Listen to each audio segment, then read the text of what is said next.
Hey everybody, what's up? I was just watching TubbyEmu's little video because he does his little game footage videos with news reports that he hears of. So I got to quit. So one of the things he was talking about, and I was reading about this because I'm subscribed to the Wrestling News Source on Facebook, and one of the things that were being talked about, and even he's talking about it, is whenever it happens, whenever and however it finally occurs, the WWE Network gets going. Whenever that happens, according to what was talked about in a conference call today, there's a possibility that the WWE Network, for $14.99, or depending on whatever price range they agree on, $12.99, $14.99, essentially $13 to $15 a month, depending on, like I said, what price range they go with for subscribers. According to what the conference call indicated, with the exception of WrestleMania, because that's like the Super Bowl, according to what TubbyEmu said here, is that when the network does finally get officially started, the rumor going around, well, it is kind of a rumor. It's being discussed and all that, but the rumor going around is that we could end up having 11 out of the 12 pay-per-views for free with the $13 to $15 a month subscription to the WWE Network. Yeah. And he says basically by calculating it, that would save you around $200 to $205. That would basically be like $200 to $205 a month. I'm pretty sure of it. Well, not a month, but a year. A year is what I'm saying. Basically, compared to, let's say, even if you had the money and you said, I'm going to order every pay-per-view there is. Essentially what he's saying, and according to reports, are that if you subscribe to the WWE Network, when and if it shows up, and I'm sorry if I spaced out there a little bit, I was thinking, but when and if it finally shows up, for, let's say, 15 times 12, well, not 12, hold on. But basically, he's saying that for 15 times 11, you'd be paying a year $165 for 11 out of the 12 pay-per-views. Yeah. And then, when you think about it, if you take $2 off, that's $163. If I'm right.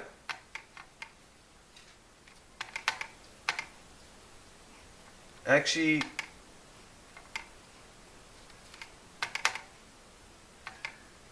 oh, hold on.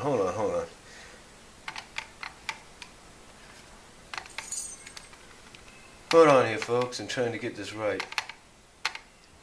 Whoa! Essentially, you'd be saving, and if it's $13 a month, you'd be doing it for $143 a year. So essentially, you'd be getting for $143 to $163 a year, you'd be getting 11 out of the 12 pay-per-views, with the exception of WrestleMania, because like I said, that's the Super Bowl.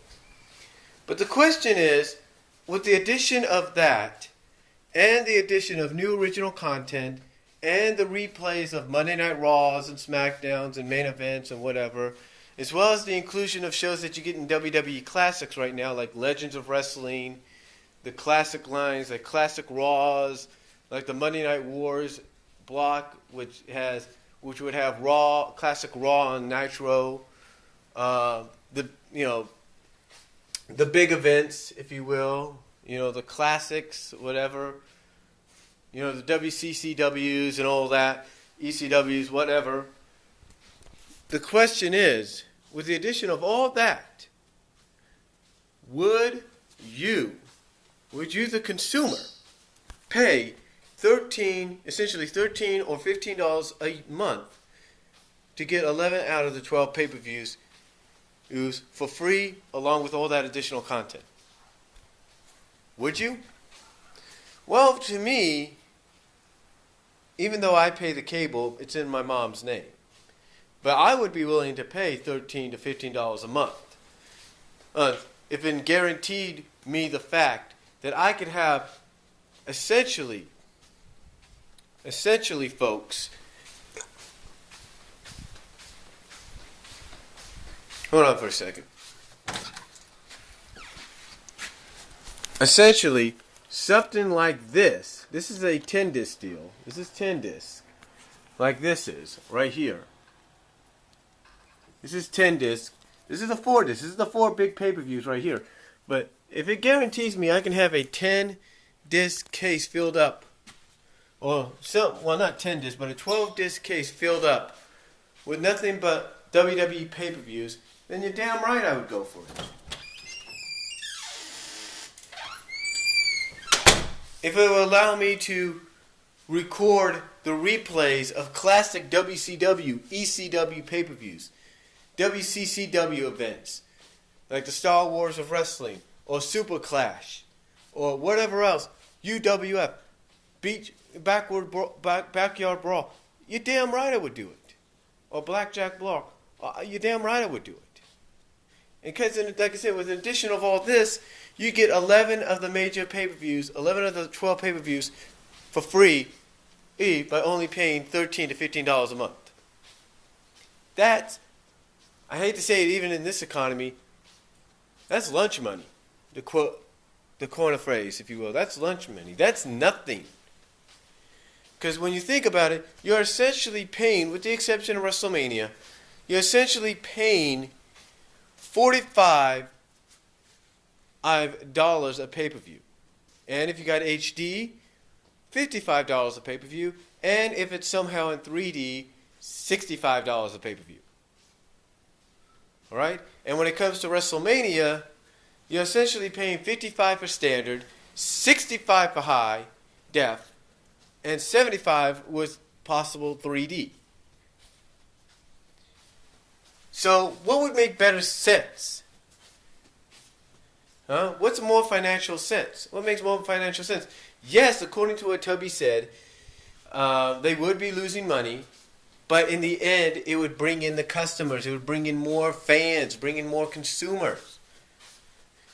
And by doing so, it would give these consumers access to all this original content and classic content to the point that the focus groups at WWE would be like, you know what? These people like this kind of wrestling from the past. Maybe we ought to bring that kind of wrestling back in some ways. Or they like these kind of pay-per-views and events. Maybe we ought to bring those back in some ways. You see, and again, this is all in addition with the fact that you would get 11 of the 12 pay-per-views for free by only paying $13 to $15 a month. But let me know what you guys think. What do you think of this possible solution? Do you think it's good? And Tubby, this is a reply to you too. Let me know what you think with what I had to say. And guys, comment down below, video response if you like. I'll talk to you all.